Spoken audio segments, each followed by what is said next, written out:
Equity Alliance of Massachusetts. But first, a quick look back at who said what since last year's budget fight. What they're seeking to do, in fact, is paper over the problem, transfer some of the problem from fiscal 1988 to fiscal 1989, and generally nickel and dime their way out of a very serious budget crisis. Tax underpayments, not overspending, is at the core of our state's problem. There can't possibly be a surplus. There was a $450 million shortfall just a month ago. All they have done is roll that over into the next year. We must control and contain the base of the state budget. The long-term implications are new taxes next spring. But the trouble is the deficit doesn't show up until you get to the end of the fiscal year, which is April, May, and June. And obviously by this time next year they hope to be in Washington, not Massachusetts. And we'll be back here trying to bail ourselves out of a very serious problem. I'm not going to recommend increased taxes unless I think we must have them. Recommending new taxes is never a pleasant task. You both have been focusing almost entirely on taxes, as far as I hear, the bits and pieces of you doing your road show all over the state. Is that the proper focus? I don't think we have been focusing exclusively on taxes. I think that taxes in a vacuum don't make sense to anybody. The issue is, are the services that taxes drive at risk, or are they fully funded? And that really is, I think, what the debate has got to be about now. But what you both debate about all the time is taxes. Well, and some would argue, what about legislation that would cut, well, for example, the double dipping on health insurance among municipal employees? Oh, right. That was in the Senate budget. Everyone thought they'd won some kind of battle here, and the Senate took it out as part of their cowardly response. You would have thought that's a good idea, though. Oh, absolutely. We're supporting the Mass Municipal Association on this. But Jim's right. Taxes are a way to discuss the issue, but the big issue is government and how well it works and how effective it is and how responsive it is, and whether people have faith in it or not. And that's what we're really debating now. I've been struck, in fact, you just did it again, by how over the years of the two of you working together wouldn't be the right phrase, but appearing together, sort of sound, I mean, you're both populists. At least I am. I don't know about Barbara, but yes. I thought you were a elitist union leader myself. And the question is, Judy, I'm sorry. Let me ask the question. Do you consider yourself populist? And who do you represent? I do, but I think a major difference is my organization, and I believe deeply in the good the government does. We do not participate in this bashing of government and services and programs the government provides. Our view is that what this debate is really degenerated into is whether or not you like Mike Dukakis, whether you believe the senators are acting responsibly, same with the House. Those are nice issues to debate, but they're abstract issues. What we have now are a whole spectrum of services for the elderly, the young, at great risk. And what we often hear is just these sidelights, these diversions, not focusing on the critical issues that are going to affect people's lives for years. Where do you disagree with that? Well, what we believe in is the good the government can do if you can keep government under control. You know, putting things in perspective, you're watching the China debate. 200 years ago, people died so that we could sit here and disagree and criticize our government. And I'm going to criticize, enough to make their sacrifice having been worthwhile, because you have to keep the government under control at all times, and you have to point out when they're wrong. When they lie to you, you have to say, they lied to us, we're not going to put up with this. So the debate really isn't taxes. The only control we have, though, is to hold back the money, restrain their ability to take our money, because we can't go in and tell them what legislation to pass and how to manage it. Well, because we don't have the authority to do it. But what you do have the authority to do is speak out when you hear that 10,000 teachers and support staff are about to be expelled from the system, from senior citizens who are not going to get home care because of this budget situation, from kids who are trying to get in public universities who are not going to get it. I don't hear you talking about those. All I hear about you saying is, let's wrap it down government. Stop right there. What about those three cases? Is there agreement there? What we're saying is it's time that the government starts setting priorities and managing better so that genuine services can continue to be delivered, so you can have new services in areas that are important. But he's talking specifics, Barbara. You want to go through your little... happening today, not give her one specific and see if she agrees with you. Well, deep cuts in local aid that are going to result in anywhere from 8,000 to 10,000 layoffs of teachers and support staff who serve our kids throughout the Commonwealth. That's a fact. They weren't deep cuts in local aid. They level-funded local aid, and they did cut the EEO grants, which they shouldn't have done.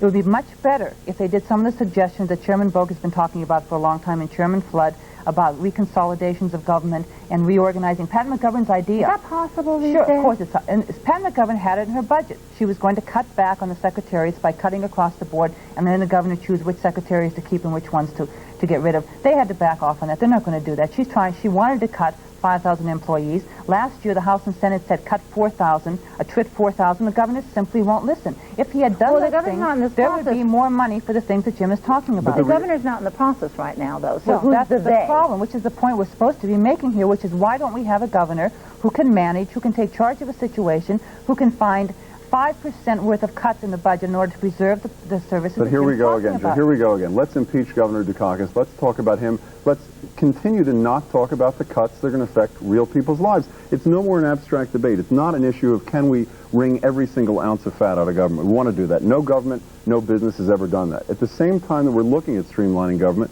you got to talk about the services that real people's lives depend upon. You're not doing that. They're getting $11.6 billion worth of services this year. The House budget is up $500 million. They are giving services. They are going to increase services. They're taking in more in tax money. Apparently they feel that this isn't enough, that they can't manage with the money we're giving them. Would you support a budget with a $100 million local aid cut, yes or no? That's really the issue. That's what's in front of the legislature. $100 million cut out of local aid. Do you support it?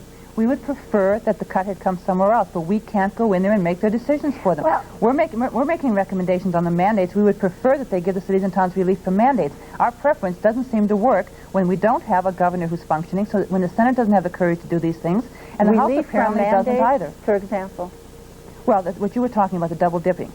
They could stop the double dipping on the health insurance problems. They could give the cities and towns relief from the cost of health care by allowing them to find a cheaper health care plan and save money by doing that. But they will not pass the legislation because they're afraid to take on the unions. Let's assume that Barbara's right for a second, and she's not. That broad brush approach is not really fair. But let's assume we do some of those things. Save 20 million. Let's save 20 million there. Let's save 20 million somewhere else. The bottom line is we have a hole that's probably as deep as $1 billion. Nobody believes that we can find $1 billion of efficiencies. Don't say nobody believes it. Then let's tell us what they are. Fine. Do I have half an hour? Because I can start right now. How about 30 and I will seconds start listing them. If you have $1 billion worth of cuts, that is roughly 9% of the state budget.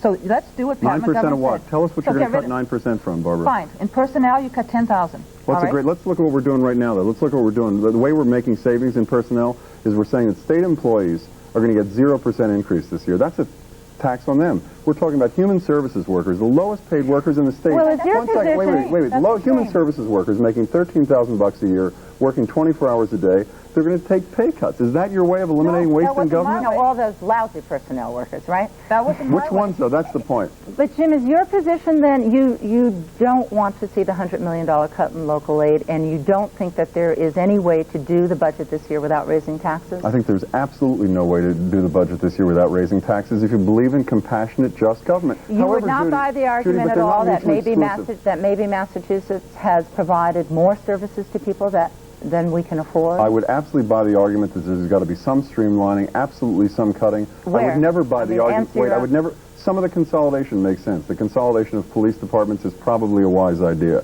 The consolidation of some of the regional offices of the human services agencies, if it doesn't result in the diminution of direct services to people. But these things they would argue that it would. Well, whether they argue it would or not, let's look at the facts. But what we've got here is just people saying, let's just say no to waste and we can be delivered from this problem. The facts don't bear that out because real people are suffering cuts in this budget. It's no longer an academic debate. Look at the two alternatives. Sense, Jim. Of course it makes sense, Barbara. I mean, we all agree on the consolidation and the cutting of waste and everything. The problem is they will not do it. The people who are responsible being the state reps and the senators? The government. The governor's office and the Senate and the House will not do it unless there's pressure. If we simply roll over every time they abuse the public trust, as they did all last year while they worked for the governor's presidential campaign, we just roll over and say, okay, take some more of our money to pay for this.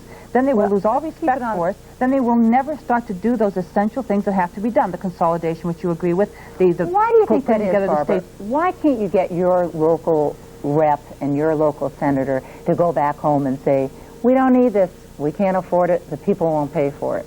Well, I think they do understand that. To the credit of the House has found, they hear that message. They have really tried. They've already cut $700 million from the governor's proposed increase. Excuse me, I hear they did that with ignoring long-standing debts that we have and a lot of other problems. In asking them to step outside their system, the paradigm in which they operate is asking for a lot. It's going to take them a few years to learn how to do this. As long as the people keep backing them up, though, don't give them the easy out with new taxes and tell them they're doing a great job when they're doing a great job. And the House has been trying, and for a moment there in history, the Senate almost tried. But it sounds like you've been giving... Eventually it'll happen. It'll happen. That's interesting, but you've been giving him an out, too, by focusing only on the governor, right? Because the focus really should be on everybody in the government.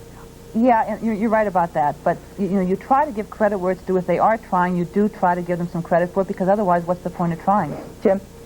Well, it's almost fantasy land. The reality is the House that Barbara thinks did such a wonderful job They're the ones that initiated the cut. It's not level funding of local aid, it's leveling of local aid. $70 to $100 million cut out. That's a budget Barbara supports.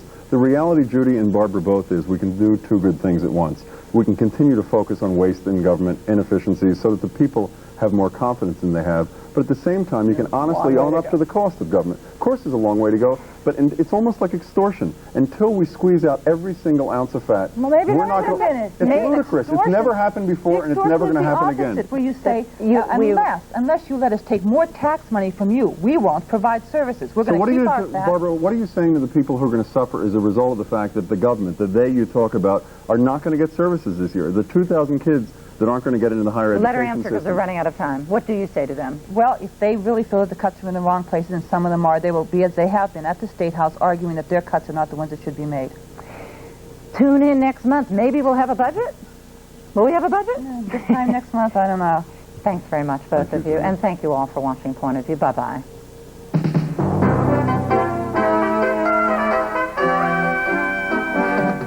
Join Judy Jarvis.